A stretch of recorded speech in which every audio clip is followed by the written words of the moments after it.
coagulación y en la fibrinolisis. En la coagulación, ¿a través de qué?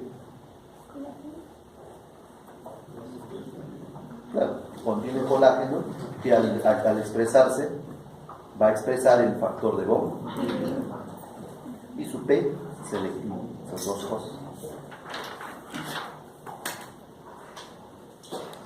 Hemostácito no vascular. Las funciones de la endotelio, eso no lo vamos a ver.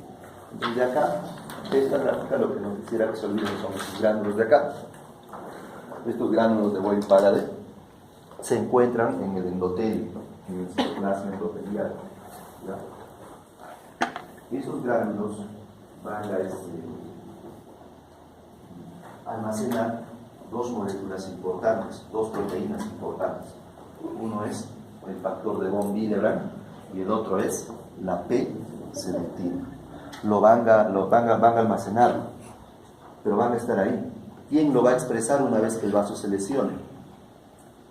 El colágeno, el subendotelio. Entonces, esta es la capa endotelial y la capa que está por debajo, ¿cómo se va a llamar? Subendotelio. Pero que básicamente este subendotelio de acá es colágeno. Es colágeno.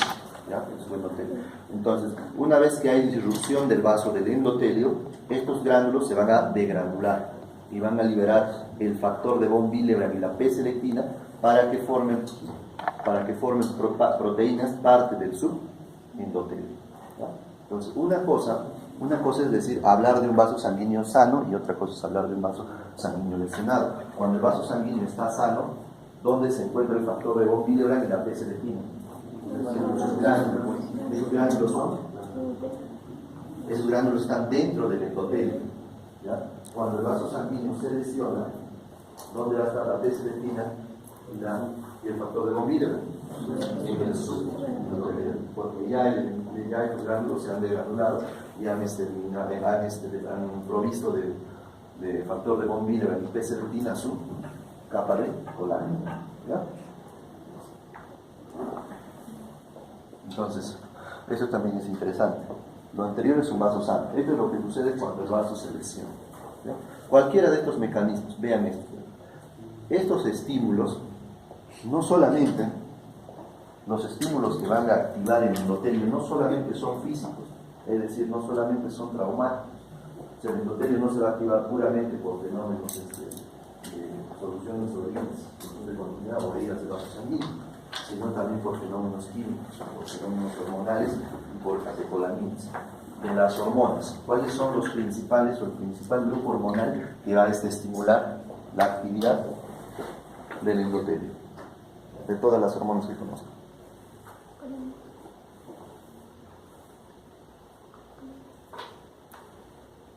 Pues doctor, se diga hormona de crecimiento, no sé. No tienen que equivocarse, si no, ¿cómo van a hacer? No es adrenalina. Adrenalina tiene su apartado acá en las catecolaminas. ¿Ya? TSH, hormonas tiroideas. ¿Sí o no? No me parece, no estoy de acuerdo. ADH, tampoco, menos estoy de acuerdo, está muy arriba, ni siquiera baja hasta allá. Oxitocina, no, tampoco, ya no tiene función ahí. La oxitocina tiene función a nivel del músculo liso, produciendo vasoconstricción, contracción del músculo liso, de cualquier tipo, de los vasos sanguíneos, del útero, del músculo liso de los conductos mamarios, etcétera, etcétera. Ya nos faltan pocas. ¿Qué otras hormonas? De la adenohipófisis. Las tiroideas no son. ¿Cuáles? ¿Qué hormonas faltan, doctor? Las gonadotropinas. Las gonadotropinas.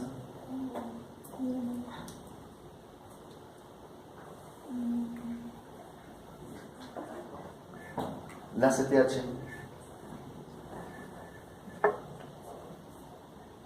la hormona adenocorticotrópica. La CTH, no, por más abajito. Yo sé que lo están pensando, más abajito. Del ACTH, más abajito. ¿Quién sigue? ¿Dónde va a ir la ACTH? A la glándula suprarrenal. ¿A qué capa? Claro, corteza. La corteza tiene 3 capas. ¿A qué capa? A la fascicular, la reticular o la glomerular.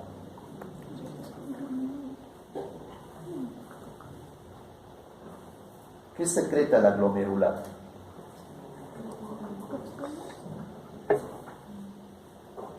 Son varios, corticoides, ¿no? Son mineralocorticoides, corticosteroides.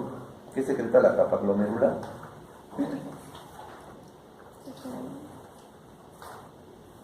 ¿A qué les hace referencia la capa glomerular? ¿No es aglomérulo? Entonces secreta mineralocorticoides, para que nunca se olviden. La capa fascicular, la capa del medio, secreta glucocorticoides. La capa más ultimita, ¿cuál falta? La reticular, andrógenos. Y la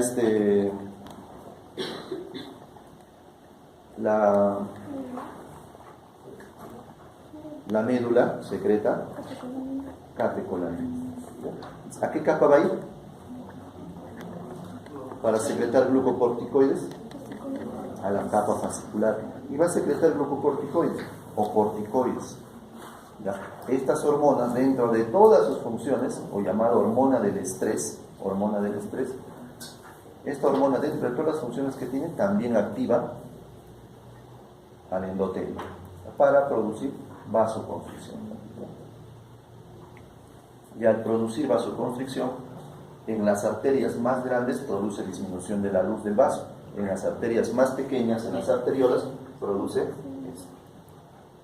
extravasación. ¿Está claro?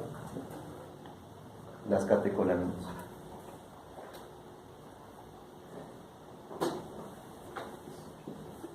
Claro, doctores, los veo, no sé, están convulsionando ahí atrás.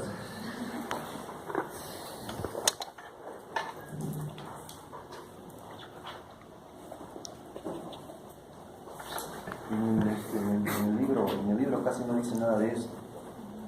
¿Ya? Por eso es que no lo suelo usar. Vamos a ver, de todo lo que estemos hablando, esos conceptos tienen que quedar bien claros. Quiénes se expresan, cuáles son los sectores, cositas en las que voy a enfatizar bastante. ¿El examen cuándo es? Mañana. No se ha suspendido. Ya no hay dónde, ¿no? Bueno, yo voy a regresar a mi casa muy tarde, ya muy tarde. Así que el examen mis preguntitas lo voy a hacer en un rato nada más. Ya, así que van a ser sencillos. ¿Ya? No van a ser como las de andar. Una vez que se libera, una vez que se activa, el endotelio va a empezar a liberar una serie de sustancias. ¿Ya? Estas de estas. Vamos a ver qué importancia tienen algunas de ellas. La endotelina.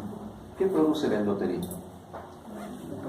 ¿Es un vasodilatador o un vasoconstrictor? Es un... Dígame un vasodilatador nomás. Es un vasoconstrictor. ¿Quién es el vasodilatador por excelencia que secreta el endotelio? El óxido nítrico. ¿Ya? El óxido nítrico, además de eso, es el vasodilatador más potente. ¿Cuál es el vasoconstrictor más potente? La angiotensina de tipo 2. ¿Ya? Pero la angiotensina de tipo 2 no viene del endotelio, ¿ya? Sino viene de la cascada, de la vía ¿de dónde viene la angiotensina? De la angiotensina 1, ¿no es cierto? Y la angiotensina 1 lo activa la enzima convertidora de angiotensina. ¿La angiotensina 1 de dónde viene? ¿De dónde? Del angiotensinógeno. El angiotensinógeno. ¿Y de dónde? ¿Cómo es que se transporta? ¿Quién transforma al angiotensinógeno a angiotensina 1?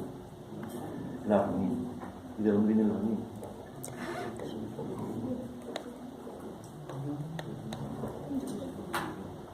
¿De dónde viene la arginina? No viene de los Renina, pues de riñón, de ahí viene. ¿De qué parte del riñón? El riñón es muy grande.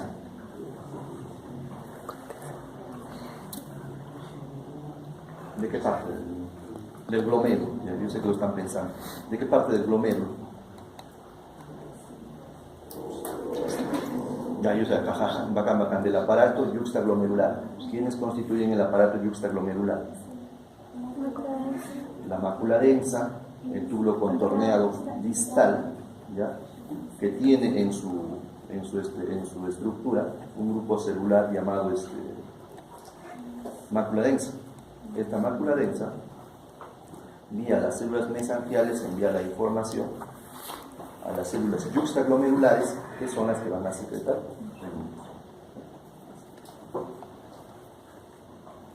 PDFF. ¿Qué es eso? Factor de crecimiento derivado de las plaquetas. ¿Ya? ¿Para qué? Para que en caso de que haya cualquier daño, el endotelio se pueda replicar. ¿Ya? Crece. Las prostaciclinas y las prostaglandinas F2, ¿ya? Estas van a ser vasodilatadoras y la prostaglandina o prostaciclina I2 va a ser vasoconstrictor y el óxido nítrico que va a ser vasodilatador. Entonces ahí tienen eso, ¿ya? Los anticoagulantes y los procoagulantes, aquellos que mantienen la sangre diluida y aquellos que mantienen la sangre o tratan de coagular y formar el trombo del coágulo. A ver, ¿de cuál podemos hablar? Procoagulante es el factor tisular. ¿De dónde viene el factor tisular? Del subendotelio. ¿Ya? Cuando hay lesión del subendotelio, se expresa el factor tisular. ¿Ya? El factor tisular sale y ¿con quién se va a unir? Yo sé que ya lo han visto, pues han estado practicando, han estado dibujando, yo sé que han estado dibujando. El factor tisular se expresa, queda en el plasma, ¿y quién va a venir? ¿Quién lo va a agarrar? ¿Quién lo va a activar?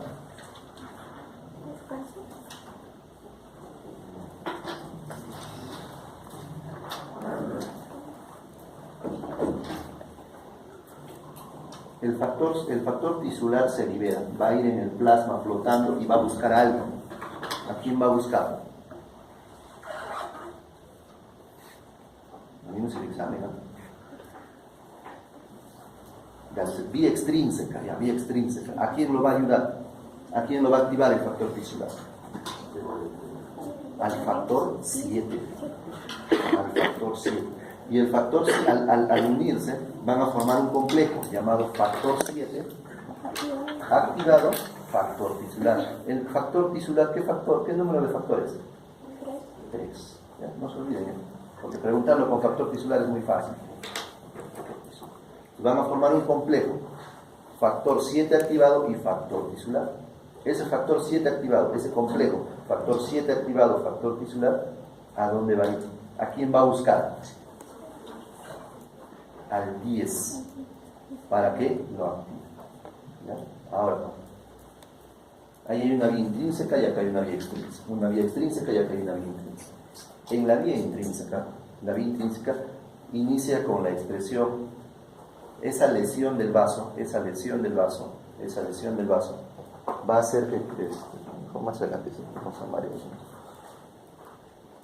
Factor activador de plaquetas, los factores de coagulación, que son procoagulantes, el factor de von Willebrand. ¿Y esto qué cosa es? El inhibidor del activador del plasminógeno tipo 1.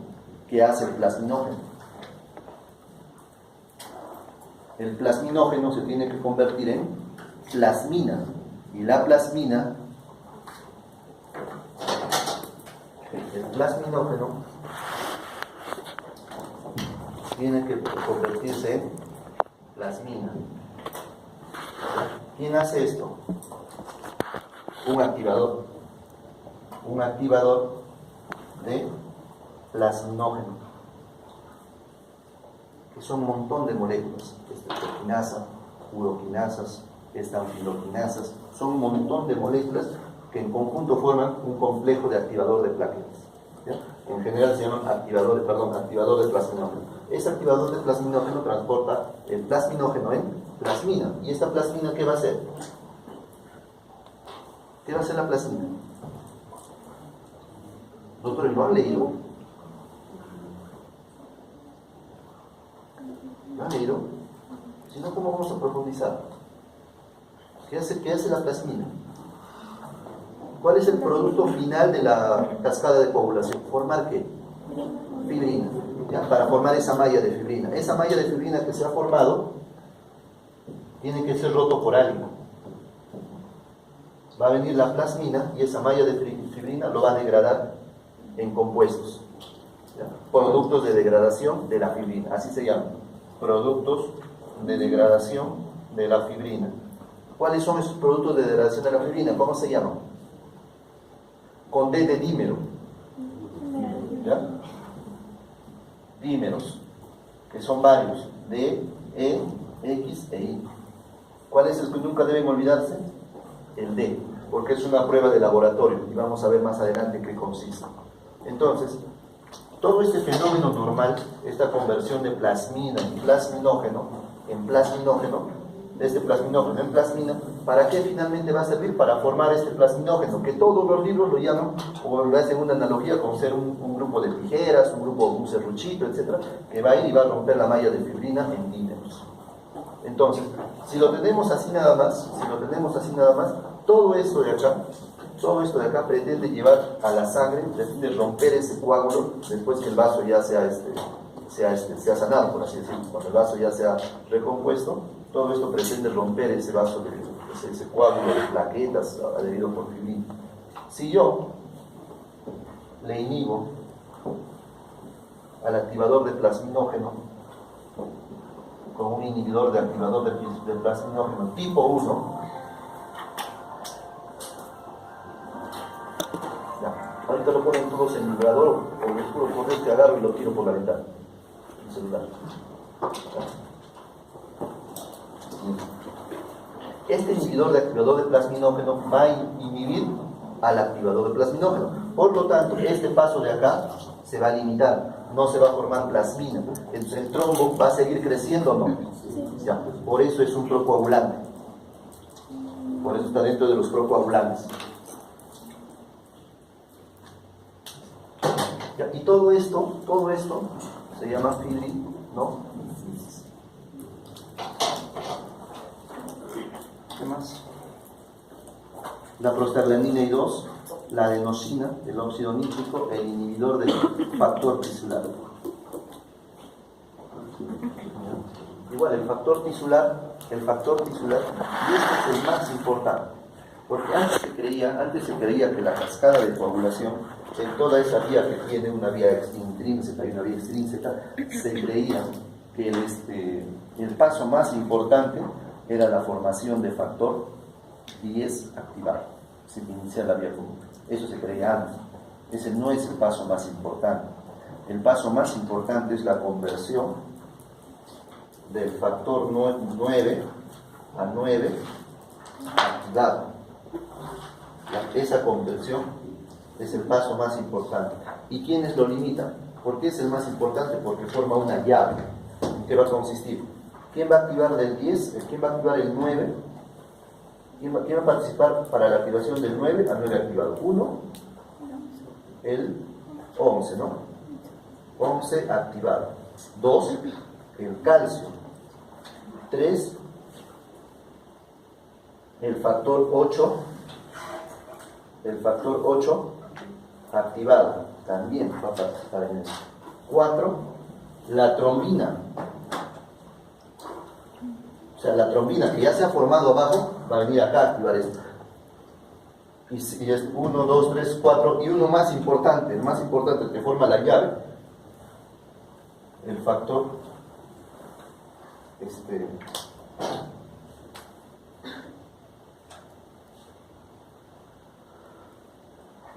7 activado, factor tisular. Ese punto.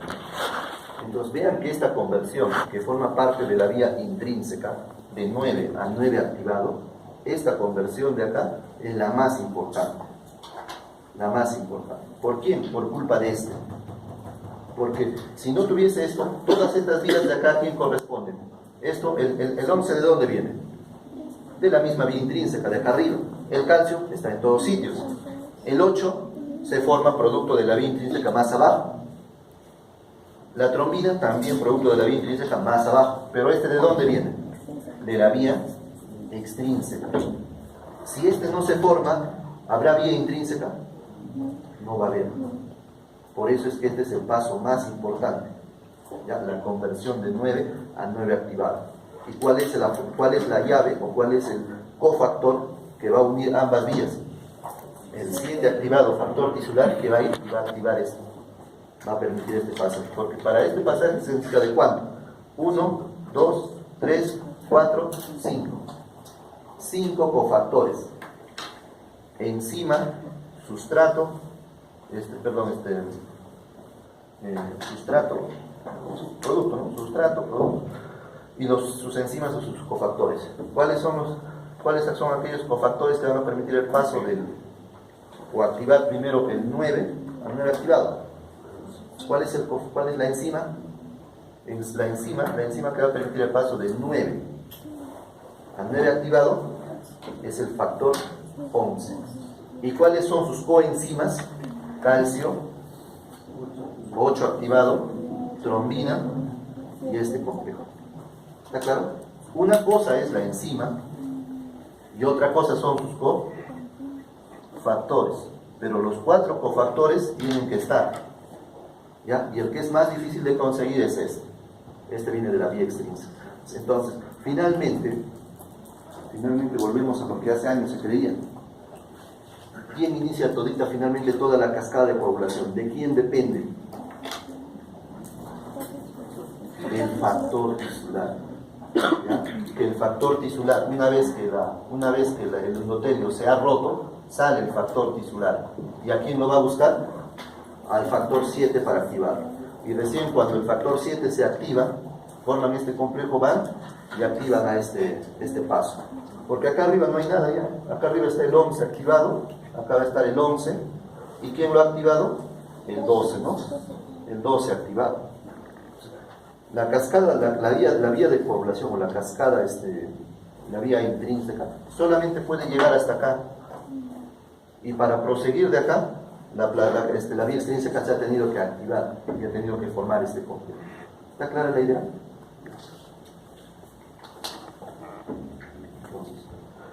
Entonces yo puedo inhibir todito esto, inhibiendo solamente a al factor tisular. ¿Ya? Entonces, el factor tisular, por eso es que forma parte de un anticoagulante, el inhibidor del factor tisular.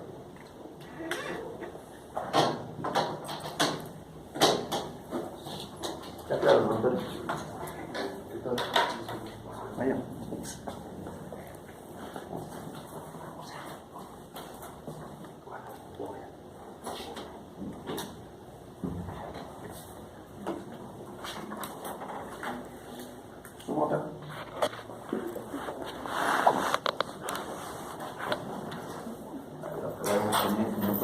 Una bomba.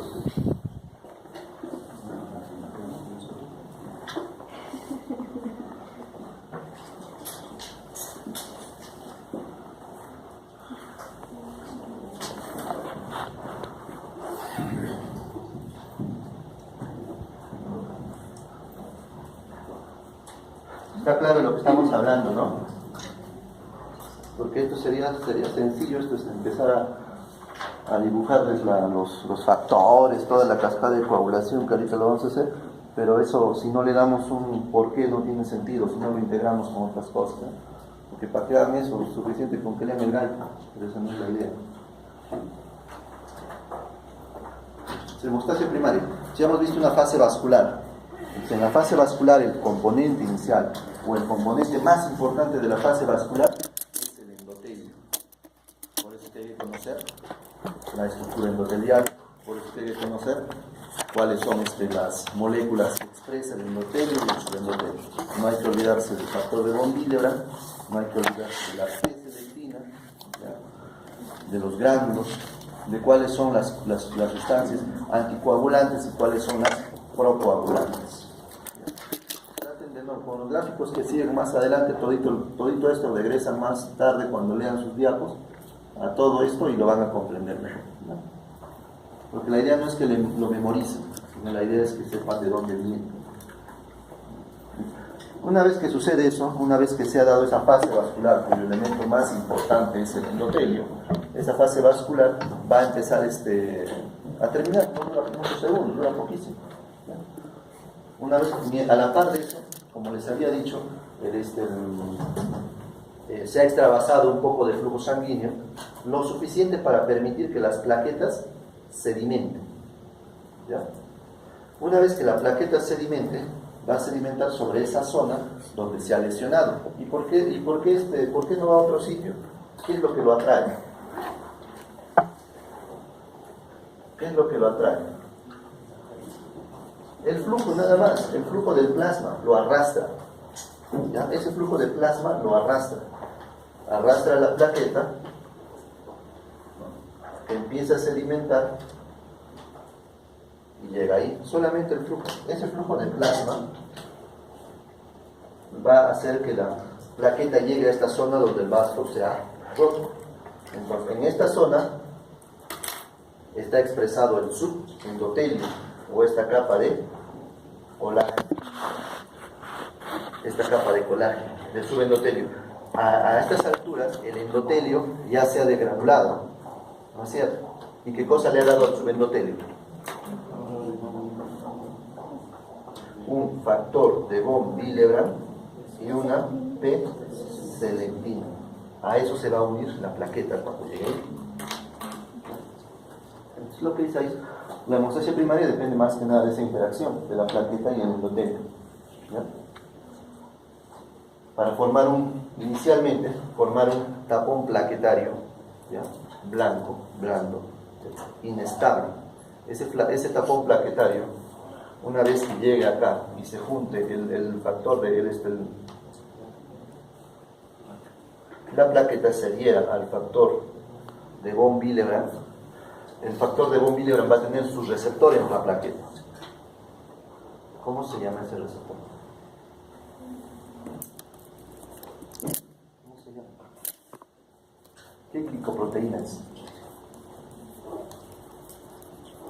¿O les tomo ya el pretexto? ¿Qué está haciendo? Pues yo asumo que se han amanecido estudiando ya todo lo que han llevado de hematología para que hoy día solo estudien en clase. Yo estoy asumiendo eso, ¿no es cierto? No estoy en lo correcto, ¿no? Yo asumo que así ha sido, ¿no? Que ya terminaron de estudiar todas las demás clases y hoy día solamente ya para la última clase. Porque si pretenden hacer como anatomía, donde faltando un día para el examen vienen a buscarme por mis diapositivas, los resultados van a ser los mismos. ¿Ya? ¿Cómo se llama esa glicoproteína? 1B9. ¿Ya? La plaqueta va a tener acá su glicoproteína. La glicoproteína 1B9. Esta glicoproteína 1B9 se va a unir al factor de von Willebrand. El factor de von Willebrand, ¿ya? Y esta P-selectina va a tener también su receptor ahí, que no tiene otro nombre, solamente se llama receptor de selectina, nada más.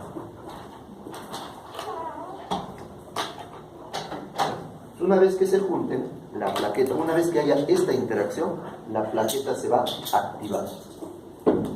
¿Y qué es lo que va a marcar la activación de la plaqueta? Esta plaqueta va a sufrir una serie de fenómenos, mediado por un grupo de moléculas. Uno, la ADP, ¿ya? Dos, el tromboxano.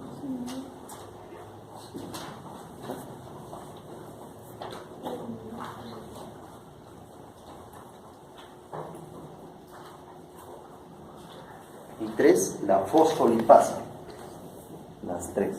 Fosfolipasa, vamos a ver ahorita qué cosas hacen ellos. Ahorita nos vamos a marear. Fosfolipasa, tromboxano 2 y ADP, la adenosínfosfo. Estas tres moléculas son sintetizadas o son secretadas por la plaqueta una vez que interactúan con sus receptores con el subendotelio. En ese momento, esa plaqueta va a sufrir una serie de cambios. Uno, se van a activar dentro sus enzimas lisosomales. ¿Para qué se van a activar sus enzimas lisosomales? ¿Para qué se van a formar sus enzimas lisosomales?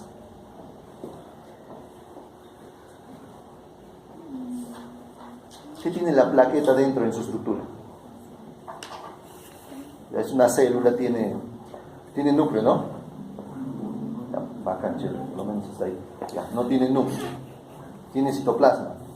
Sí, tiene citoplasma. El citoplasma de cualquier célula, ¿por qué está compuesto?